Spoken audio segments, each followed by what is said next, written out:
What is up, squad? This is your boy Jay, and today, and tonight, this is my last video of the night. Just for today though, but this time I'm gonna be reacting to 10 disturbing true horror stories, and you may look at me like saying like, Jay, are you crazy? Are you being stupid? It's nighttime. Like, yeah, I suggest you guys to watch this either tomorrow or if you have like the balls to do so, you can stay here and just watch because I don't get scared easily. But if I see something pop up, this gonna pop up. See this? Stay strapped with any weapon.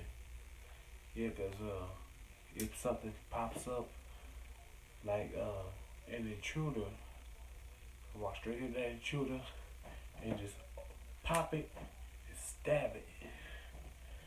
Well, let's just get into the stories here. Then I'm just calling the night. I got the lights on, got the TV on low volume because my mom is sleeping in her room, like right across the hall. Not too far though, but I just want to hear these horror stories because I'm into this type of stuff. So anyway, let's start these stories. I'm keeping these right here so I feel more protected. Let's go.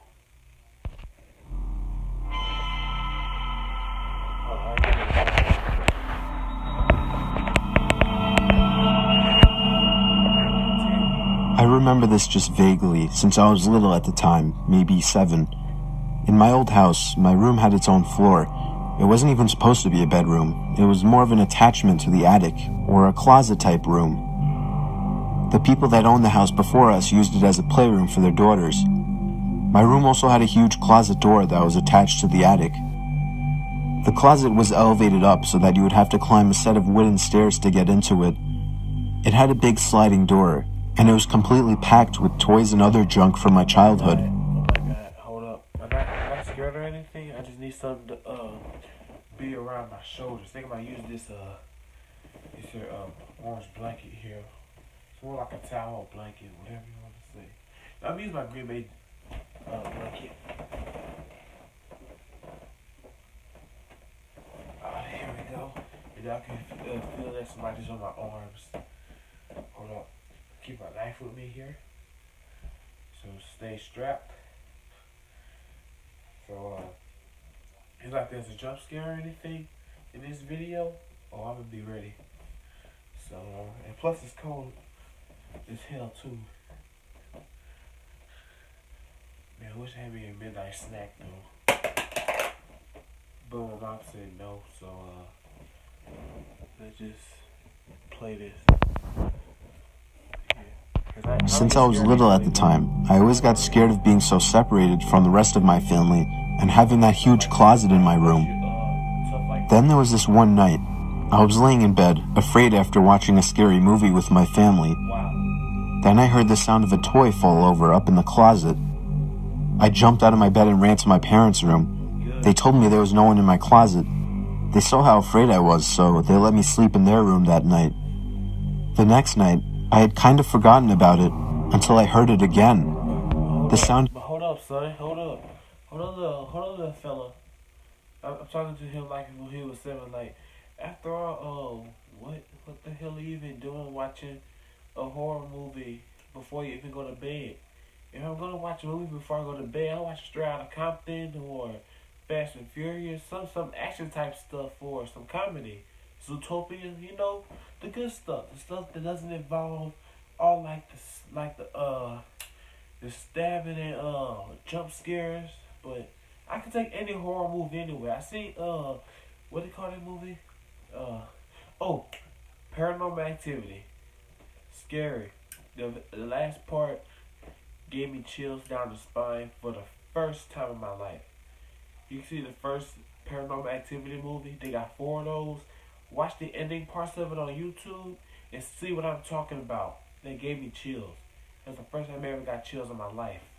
I don't get scared easily at all. I do not know why, but I'm just giving y'all a suggestion. Do not watch horror stuff or horror movies at night because that stuff gonna keep you up And he'll be waking up like he been high or drunk or something. Not wanting to get up.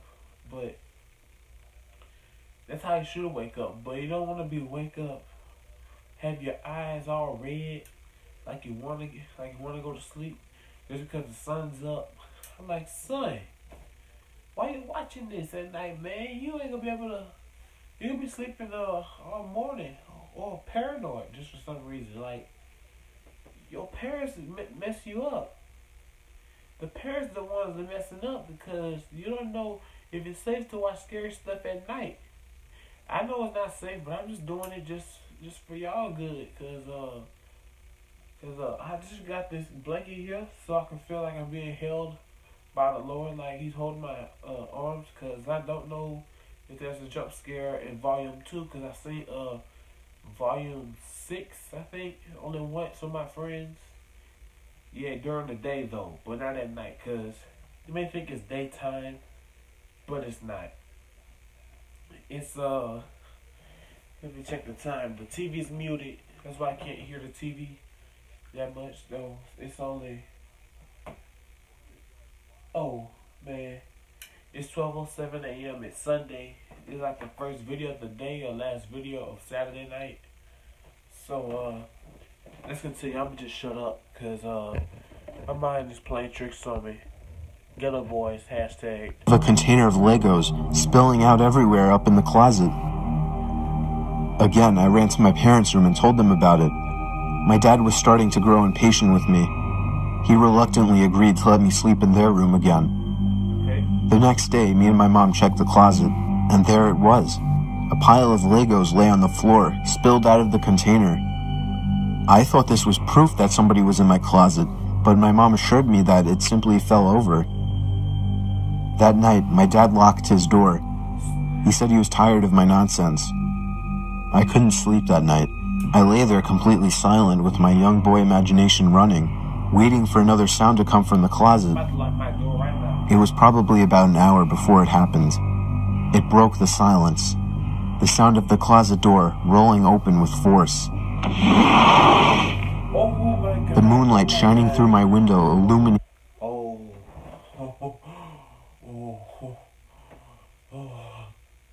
Dear Jesus, that almost got me. Like, I'm about to open this thing and just open the door and just start swinging. Like, oh, I'm ready for them jump scares. I'm gonna keep this thing closed though, but I'm keeping it in my hand, staying strapped. Oh, that little whoosh noise. I was expecting it to just like be a door creaking open. I can see the door creaking open with a little noise, but if they sliding up like, whoosh, I was like, I think got me like, I think y'all saw me jump, cause ooh, I thought it's already chilly outside, so it's a bit scary outside. No drum and cymbal for that, like. There's two types of chills, but you'll get it soon. Oh, but that sliding door, hell no, I couldn't take that. Oh yeah, I forgot my mom's sleeping too, because she a heavy sleeper like I do when I go to sleep. Oh God. The figure standing by my closet door. I let out the most horrific, ear-piercing scream you've ever heard, as pure terror swept over my body, a feeling that I still remember today. The figure jumped down from the closet and ran out of my room and out the front door of my house. My mom ran up to my room in shock, as my dad ran downstairs trying to catch whoever it was, but he never did. The police never caught the man. That's why I'm wearing this blanket, like I'm talking about that whoosh noise. When I was in 8th grade, I went on a school trip that was called the Louisiana Tour. It was mostly going around to significant sites in South Louisiana. One of the places we went to was Myrtle's Plantation, which is considered to be one of the most haunted places in the country. There are all kinds of stories about the place, but at one point... Pause it there, Mr. Nightmare. Pause it there. After 15 years living in this state, I have not been there on a field trip, not with my family, not even on my own. with just the friends or something. But if it's the most haunted places, I've never been to a haunted house. I've never been to places like 13 Gates or any other.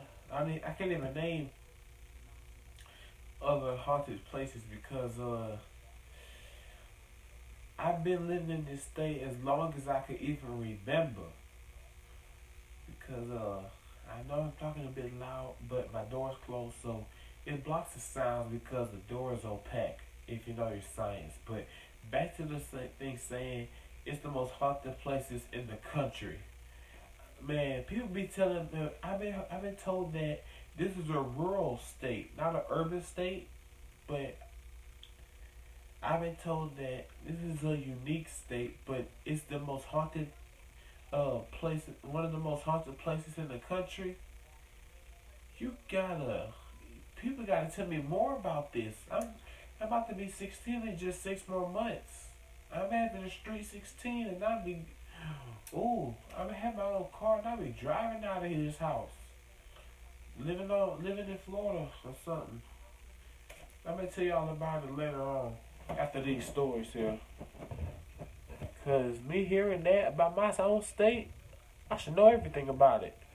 We were standing in a room as a part of a larger group, and the tour guide was talking about something. I don't remember what. As I'm standing there, I start to hear what sounds like someone hitting a piano key. After I heard it a couple times, I started to look around for the source of the sound. I didn't see a piano, but I kept hearing it. So I asked my friends who were standing near me if they heard it. They said no. When I heard it again, I said, there it is again, they must have heard it. They thought I was crazy. So I went back to looking around the room. Everyone's eyes were on the tour guide except for one woman. She caught my eye and pointed at me, and then at her ear with a questioning look. I realized she was asking if I heard it too, and I nodded. At this point, the tour guide starts telling a story about a soldier who had died there, and that he played the piano, and multiple guests had reported hearing him playing in the night. I honestly didn't know what to think. I guess I still don't.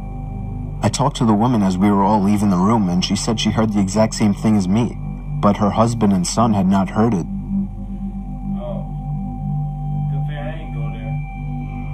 It was near Halloween time when my friends and I were telling ghost stories. My friend said she was going to tell a story about her parents' first date.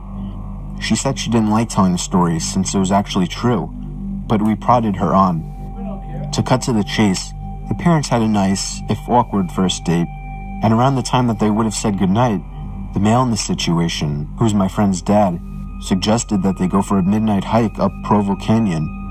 He apparently knew the place, since he had done a fair amount of rock climbing. And no. Let me tell you this here.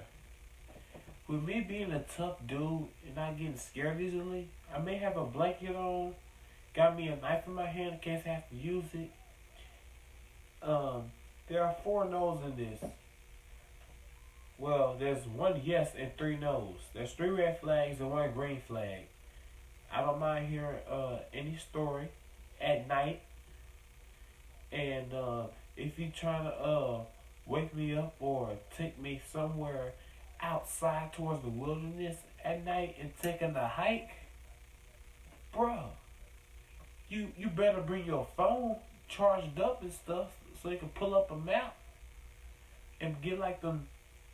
You like you know how you can set like a spot where you are and then start walking away from it and use that in your settings. Then you can go to that spot again and you can find your navigation. That's what I'm talking about though. Like, you better have your stuff straight.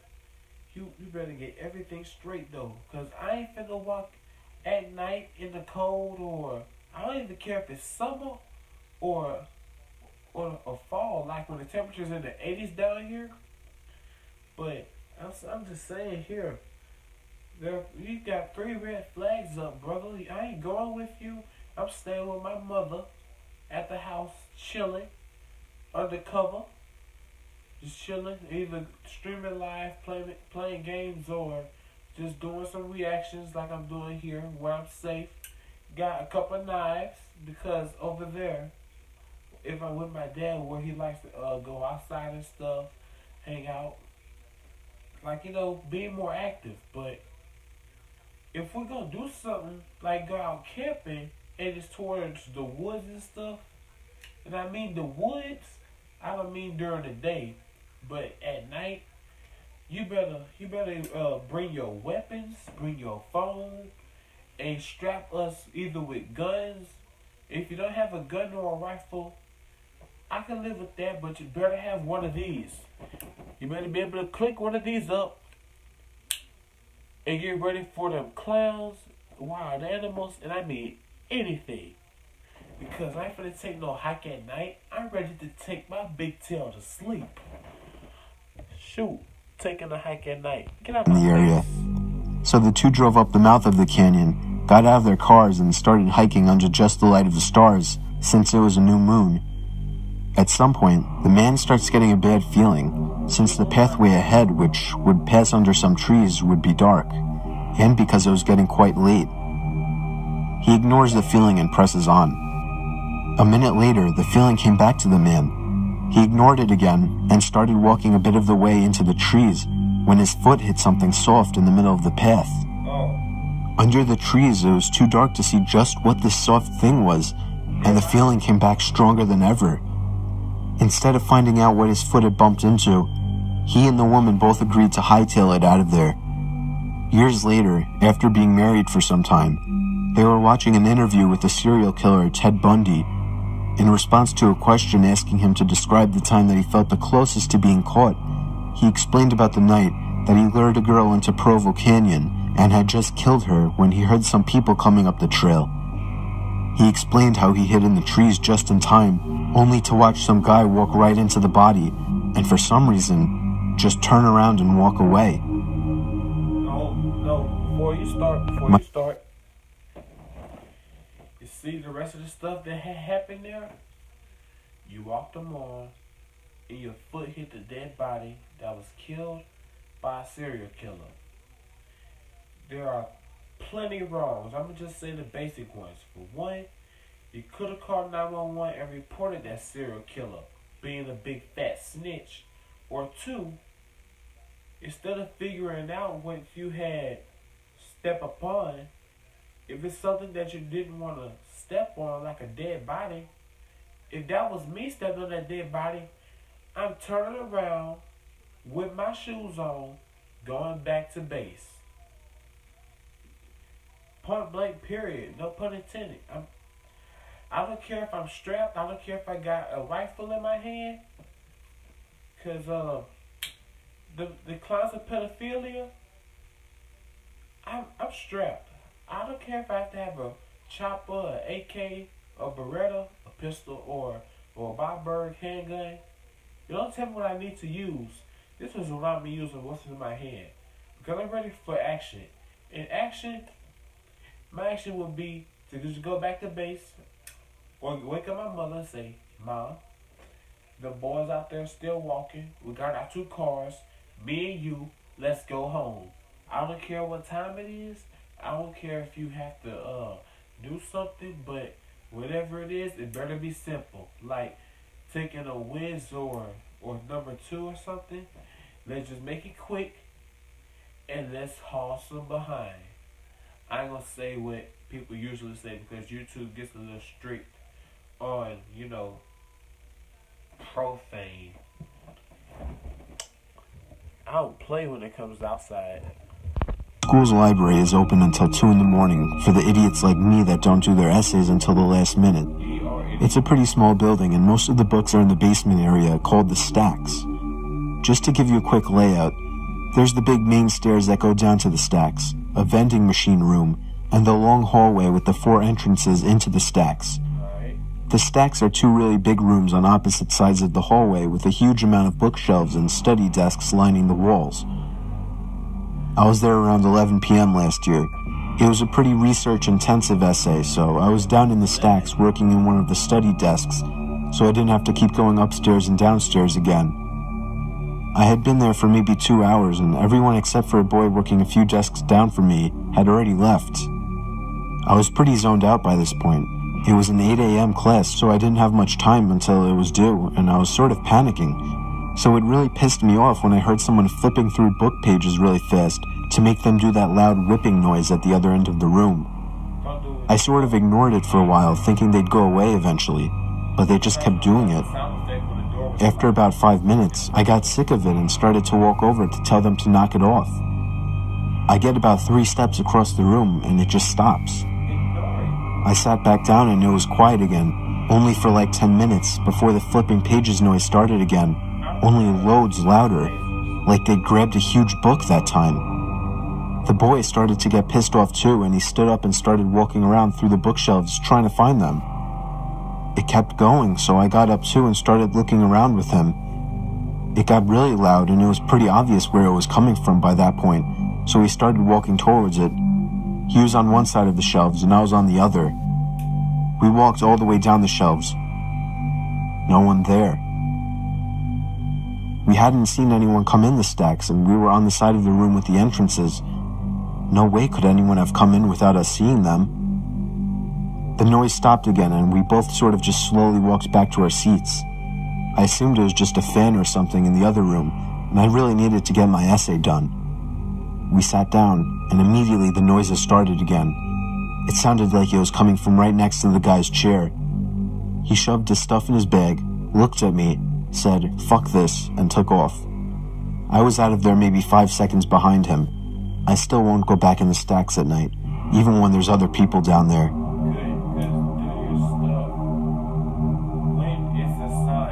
This happened when I still had my fishing boat.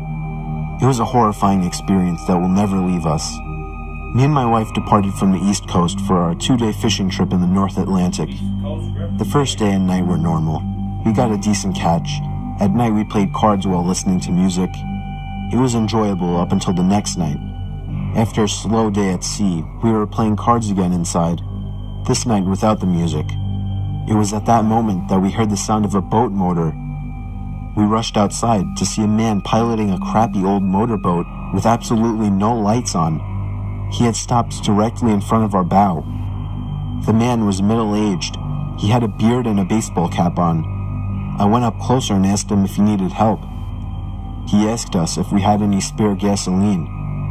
I apologized and told him we didn't. I asked the man if he was low on fuel and if he needed a ride back to the shore, but he declined. He claimed he had plenty of gas, which brought an awkward silence as me and my wife wondered why he asked us for gas. That's what I don't get this statement. That's like me saying like I say they have like I'm just saying random amount like $30, and you come up to me and say that you need some cash. I don't mind lending money to some friends, but only 5 would be the max though. But say you come up to me and you're running low on money, and I have like about 100 of it, and I say, why, you need to buy something? I'm saying like if it was a random guy, but I won't do that. I'm just saying as a random example I'm just coming up with. And I say, why, you need money to buy this? I say, nah, I got plenty of it. I'm not asking the amount. It's like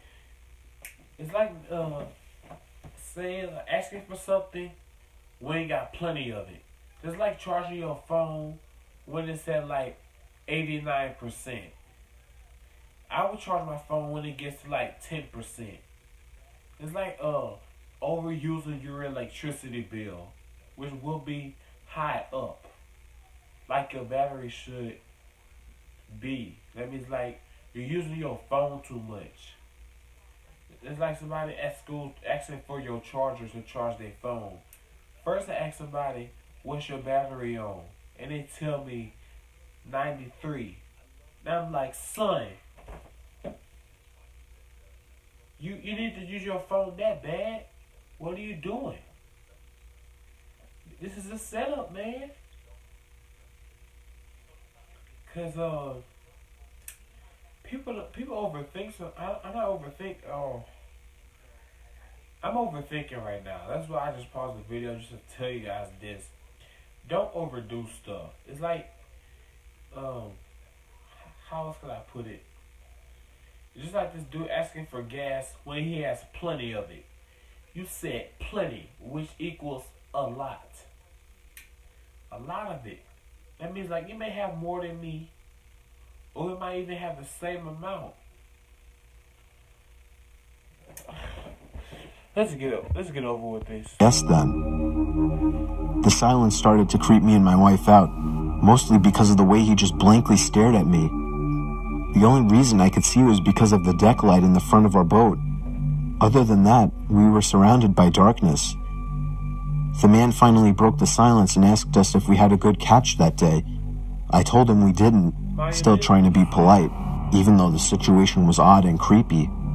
I asked the man how he was getting around in the darkness, but all he gave me was a chuckle, as if I had made a joke. I figured he misheard me. He turned his little motorboat around, and the last thing he said to us was, "Nice meeting you folks." He sailed off into the total blackness surrounding us. Me and my wife were completely weirded out. My wife told me she was afraid he was going to rob us. Being a fisher, you run into and make conversation with other sailors and fishers all the time, but I knew something about that guy was off. The fact that he came up to us so late at night, so far from the shore, and alone in that little motorboat, and the way he acted, we were both really uncomfortable, so I decided to turn out our lights and sail a bit north just to make sure the guy couldn't find us again. Call me paranoid. Later that night, probably around 2 in the morning, I woke up to the disturbing and ear-piercing scream of my wife. I shot up from my laying position to see a man. See why I got this blanket and knife in my hand? Ooh. But would have been that thing could have been worse. That would have been worse if that was happening outside my door, which is like right there. Like me hearing my mother scream, I'm gonna see what's going on, even if it costs my life. Because you have to respect your authorities. I respect her as, if I respect her, she respect me, but I will always respect her. I say it like what the teachers say, I will respect you if you will respect me. But if she was screaming, I'm gonna see what the heck is going on. Hate to put it like that, like, she could be seeing somebody, she could, like, anything. She could be hurt. She could have fallen out the bed, like, real bad and then scream for help. Man, I'm hopping out this bed and just, like, diving through the door. I may hit the floor, I don't care. But I'm still gonna get up and help her up and just dial the 3 numbers. 911. If you, hold up. You thought it was 921? It's 911. I just made a quick joke in there, so, but still, I ain't joking. If I heard my mother scream like that at all, this door is gonna be open with force, even though it's locked right now. I don't care what happens to my door. All I do is, all I care about is my mother. I'm dropping the knife. Wait, I would just put him out. I would just run, put it in my pocket at the same time, and say, "Mom, what's wrong? What's wrong?" Because you gotta care for your mother. I don't know everybody has your mothers, but gotta respect your people, man. Because anything could be going on. Even though if it's with joy, still go check it out. See what it is. If she's in pain, check it out. Just because she makes a loud gesture or a sign for you or something, for help or maybe just for herself, doesn't matter. Go see what's wrong. Like, Mom, what's the matter? She could just say nothing, but I still will always check. This is not the book. It's not a story about the boy who cried wolf. That's different. That's pranking and playing around till that wolf came and just knocked that little sucker up. Because, like, see, you should have only called wolf when there was a wolf. You see? Don't play around. At the edge of our bed. I lunged out of the bed towards the man, but he was out of the cabin before I could even get out of the room. I heard the sound of the same motorboat starting before speeding away into the darkness again. We sailed all the way back to the shore that night and reported the man right away. Of course, nothing was ever heard of the topic again.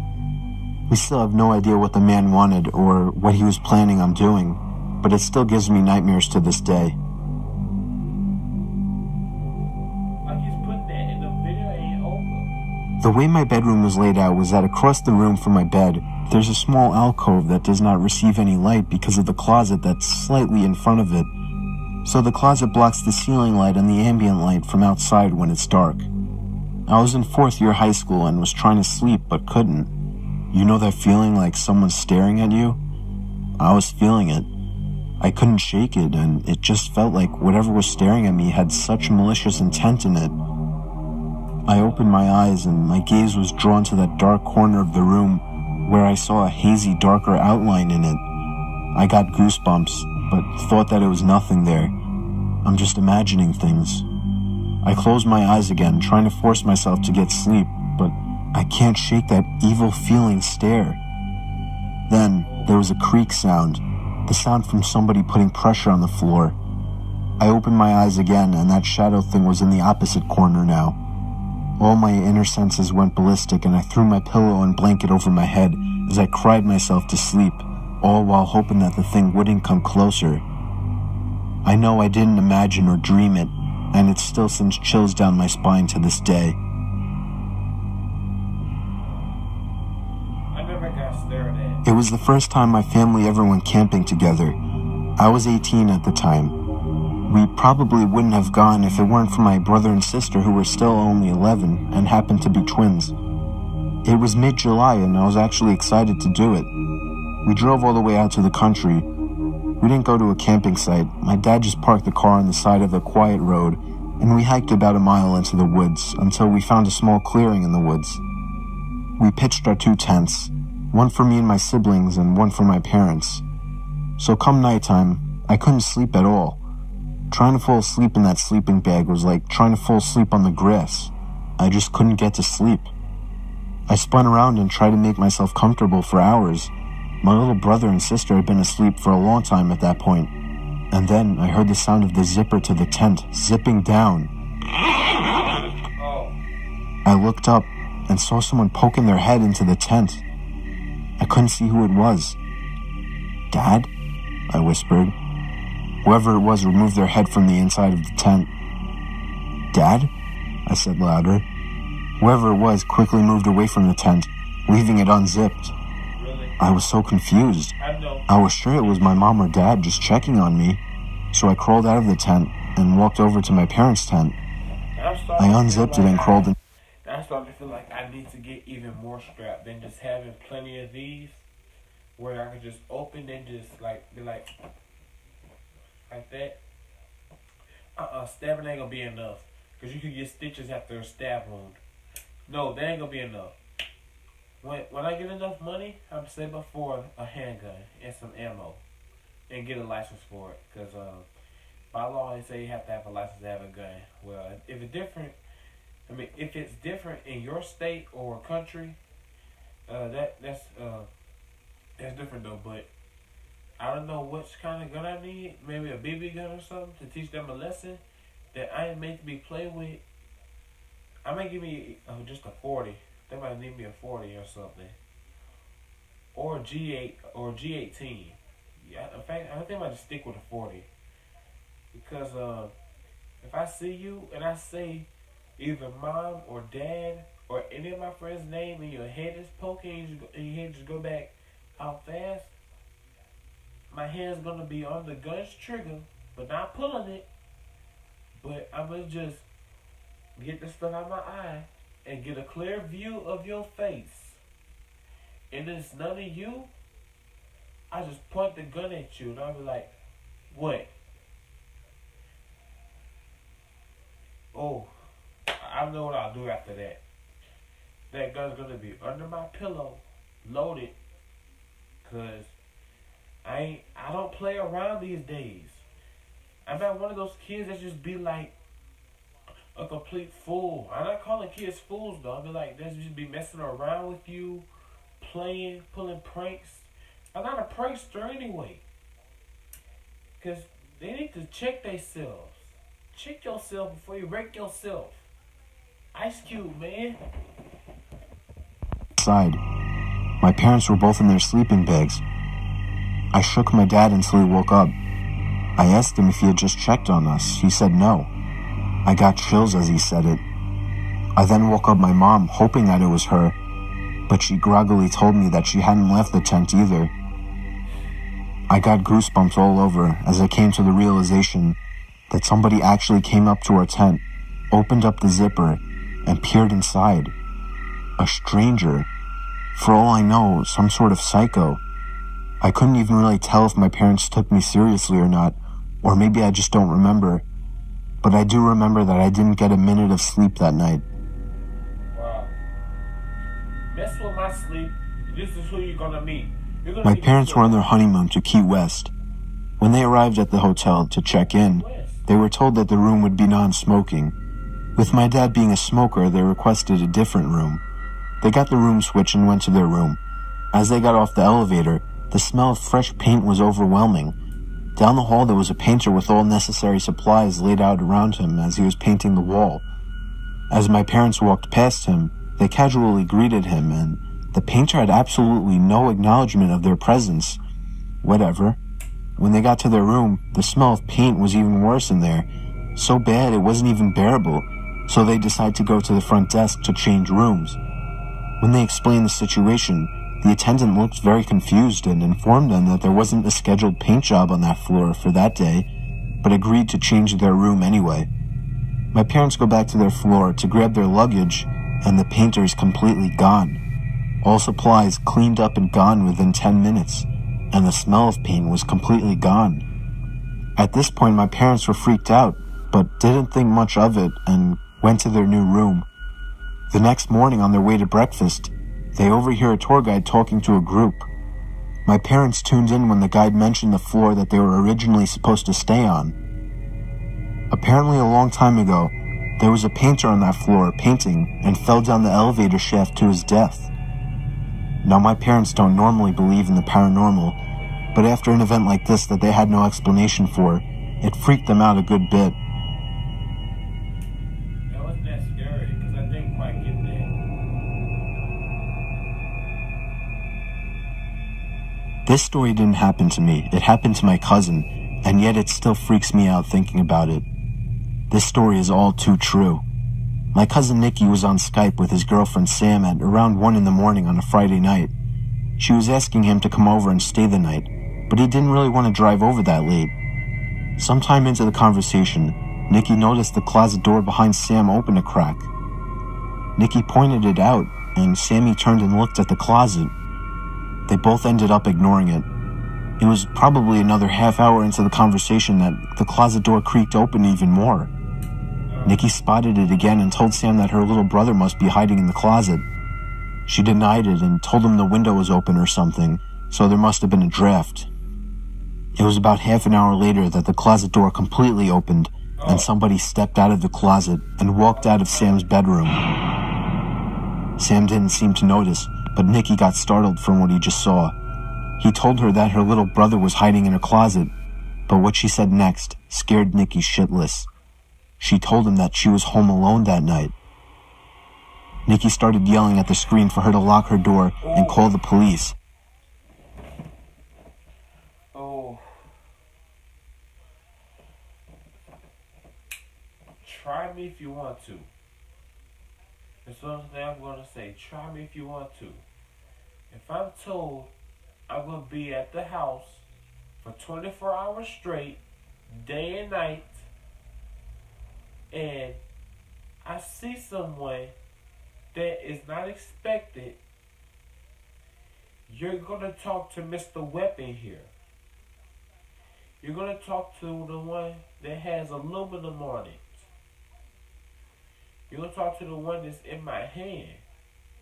If I'm told I'm supposed to be home alone, but I'm able to talk to my friends over the web, but then when they say something, like they see something in the background, like something opening, and I see something, and I see something, or I don't see something, I either say, hold up, I go check in there, click this baby, hold it up high, right here. And then, when I get to that door, and you about to strike me, I'ma just go right up on the side of your neck. I ain't dialing 911. Where's your phone? Where's your phone? So you can't arrest me for that. You should arrest this guy or strange woman, homeless person. Well, if they could claim them a homeless person, that's the only time I'm gonna apologize. But if it's some stranger that's all straight or something, I'm not gonna apologize because just try me. You're gonna talk to Mr. Weapon here. Weapons teach you a lesson. That's the teachers for when you get home. You know what I mean? Like when you're not at school, they don't talk about weapons. But when I'm free and you trying to get up on me on my back or something, but like when my friends say, hey, isn't that a person behind you, or did that door just open? I'm looking at that screen and then look behind my back. Wherever you're pointing, guess what's gonna be pointing? It's gonna be pointing right here on your neck. Let me show you. Right here. Right here. That good old spot. Yes. So try me. I'm gonna say those two words one more time. It's clear English. Try me. And that he would be over there as fast as he could. Sam just started to understand the situation as she turned and saw the closet door completely open. She ran over to her doorway and let out a blood-curdling scream before slamming the door shut and locking it. Nicky drove over as fast as he could while calling the police. When he got there, the front door was left open, so he ran into the house into Sam's room. He knocked on the door and told her it was him, but she wouldn't answer. When the police finally arrived, they busted open the door to find her curled up in the corner of the room in shock. She later told the police that she had seen somebody standing face to face with her at the doorway before shutting the door. I give that an 8 out of 10 scary. It was a dark and stormy night, the kind of stormy that I loved, thunder and lightning roaring. So, hold up, I have a little confession to make. The only thing that sort of scares me, actually, I'm just put it like this. I have astrophobia, which means like you're afraid of severe weather. Like you get nervous, like say you just see lightning outside by your house or out your window, or heavy rain with rolls of thunder. When you start to get nervous that the light might glitch or just go completely off. Yes, like having fears of severe weather, because there's gonna be plenty of rain tomorrow morning. Well, my astrophobia won't go off as much because my TV is on mute showing the weather, because I sleep with the weather channel on, because kind of soothes me, bores me, and it just puts me to sleep, you know. So let's just get into it again. It's the last story, I hope. Staying up late watching movies. I lived with my dad, but he wasn't home that night. He was working nights. Anyway, after I finished watching the movie Forrest Gump for the 100th time, I decided 2 a.m. was a good time to get some shut-eye. I loved going to sleep during thunderstorms. It was just enjoyable to listen to. But suddenly, I heard the sound of something hitting my window. It wasn't the sound of rain hitting the window, but in such a big storm, I didn't think much of it and put my head back down. But a few seconds later, the same noise. Something hits the window again. This time I made the sound out to be a rock hitting the window. My heart started racing. It couldn't be my dad. He would call if something was wrong. It's just something simple. Please let it just be a hailstone or somebody in that storm acting stupid in the hailstorm picking up hail just to throw it at your window. Do that to me, I will knock the skin off your body. Another rock hits the window. I found myself glued to my bed. I didn't want to look out the window, but whoever was outside surely knew I was up there. I had just turned the TV off. They could have seen the bright glare through the window. I just decided if I ignored it, they would go away. Another rock hit the window, and then another. It was getting faster. The rain started to lighten up, and that's when I heard the sound of a truck engine running down in the street. A much louder thump to the window was where I drew the line. I got out of my bed planning to call the cops. I ran down the stairs towards the phone, but as I passed the front door, I saw something. Something through the glass window at the top of the door. It was the face of a person looking through to me. It seemed like they had a smile on their face. I sprinted to the kitchen and called the police. They said there was an officer nearby, and they should be there shortly. Whoever was at the door started fiddling with the doorknob and eventually ramming into it, trying to bust it open. I grabbed a knife for protection and yelled that the police were coming before running back upstairs to my room. After about a minute, the ramming to the door stopped and there were no more rocks hitting my window. I still didn't dare to look out the window, but I remember hearing the sound of the truck drive off. A few minutes later, I heard the sound of a police siren outside, and moments later, the doorbell rang. I explained everything to the officer. I described the face as best as I could. Unfortunately, I couldn't provide him any information about the vehicle. If only I had looked out the window. I still regret not taking a quick look. There was never enough info for the police to catch these people. Not sure if they had intention of robbing my house, or much worse.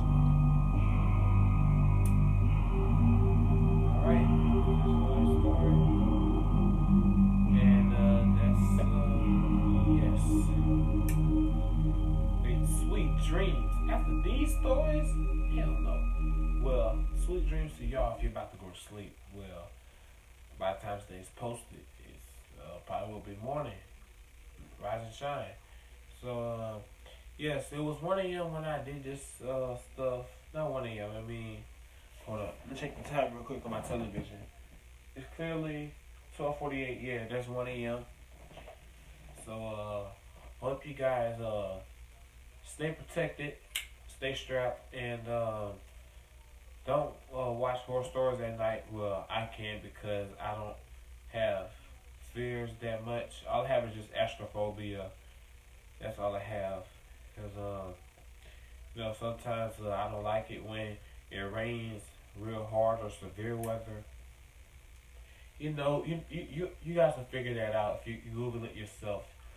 Well, anyway, I'll see you guys in the next reaction. So, peace, deuces. I think I might do more of these tonight.